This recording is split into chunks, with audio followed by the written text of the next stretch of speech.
Salvete omnes, ego sum magister McElroy, et hodie de lingua latina demonstrabo.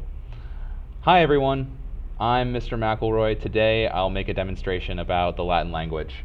So we're doing a little bit of a talk today about what the class is about, what you can expect as a parent from the class, and how to access our Power School page, as well as how to contact me.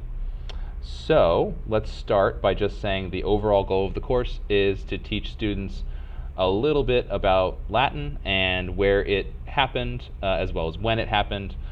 We explained in this last unit a little bit about the Roman house, and each of the units of study that we'll do have a cultural component that's the main focus of the unit.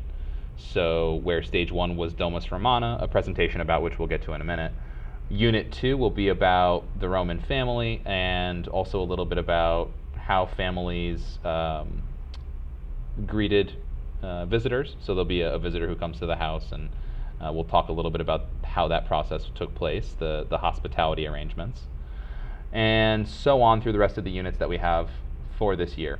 And we're going to be doing all the stories, reading all the stories that are in this red book, which is the 5th edition of the Cambridge Latin course, which was on the book list for world languages that was posted on the middle school homepage.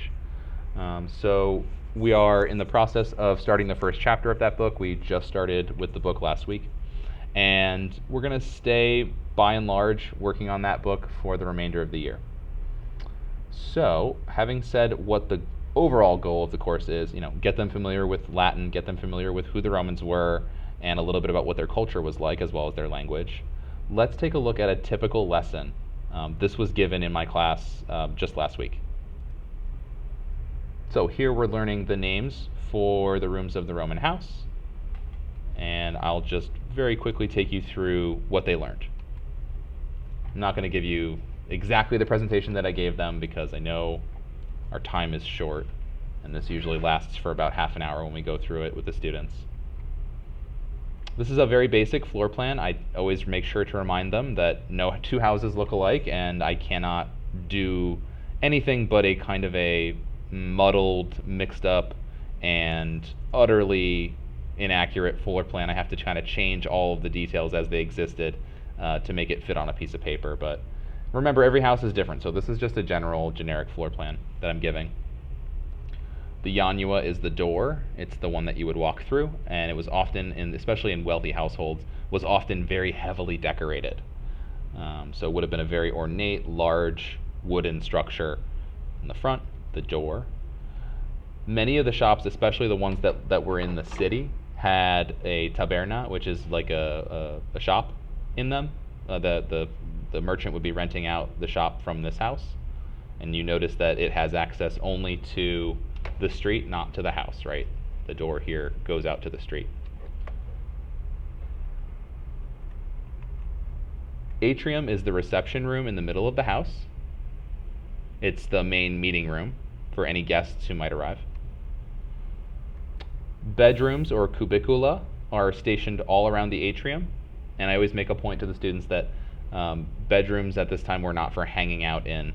That was not something that came about until like the 19th, 20th century, but more so just for sleeping. So they are very small bedrooms always. The impluvium is the pool of rainwater in the middle of the floor in the atrium that would act as a cooling device for the atrium. And then on top of that, there's a hole in the ceiling called a compluvium, which lets in that rainwater and keeps the pool full and also lets in some light. Tablinum is the name for the office or the study. So this is both a place for working and a place for keeping records. The triclinium, the 3-couch room, is the dining room. The Romans ate in a reclining position in the Greek style. Culina, always right next to the triclinium for the ease of presentation. That's the kitchen. Latrina, remember the Romans did have indoor plumbing. They were the first civilization to do so that we're aware of. But nonetheless, this would have been a luxury item. Like, most people did not have a latrina in their house, but it was in some of the wealthiest Roman households.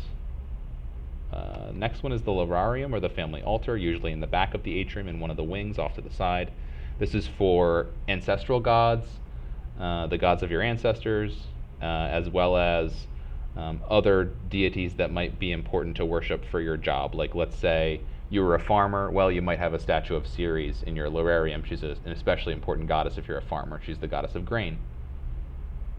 Hortus is the garden, which is like our backyard. Peristylium is the colonnaded courtyard that's around the garden. And here's the entire house, Domus Tota, from top to bottom. So, from that lesson, let's take a look at how to access the school's, the class Power School page. Go to the tab. So first of all, you have to log in under your students' information, and then go to the tab that's called Latin 1A. Now, in my version of Power School, there's a gradebook tab at the top. My guess is that in the student version, it says something a little different, like grades or something like that. So look for that tab at the top of the Latin 1A page, and then that'll give you a list of every assignment that's been given in the year. And then within that, if you wanted to try to find the information about that assignment, you would go to the corresponding page for that stage. So for example, right now we're finishing up stage 1 and moving on to stage 2, so you could find information about those assignments on the stage 1 and 2 page. We also do stages 3 and 4 this trimester. In the second trimester, we'll do stages 5, 6, 7, and 8, and then 9 as well, and then from 10 to 12 are part of the third trimester. There's some overlap there, like we'll probably be in the middle of 9 when we go to the third trimester. So that's a basic breakdown of how to find information about the class on PowerSchool. Contact information, you can contact me most easily by email, IMCELROY, McElroy at whschool.org. My phone extension here at the school is 310. And that's a good place to reach me during daytime hours, as I'm here by my desk.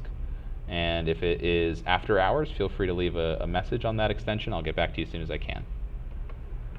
Thank you very much for watching the Latin Back to School video for 7th grade. I hope you have a great rest of your back to school night. Thank you so much for watching. Bye.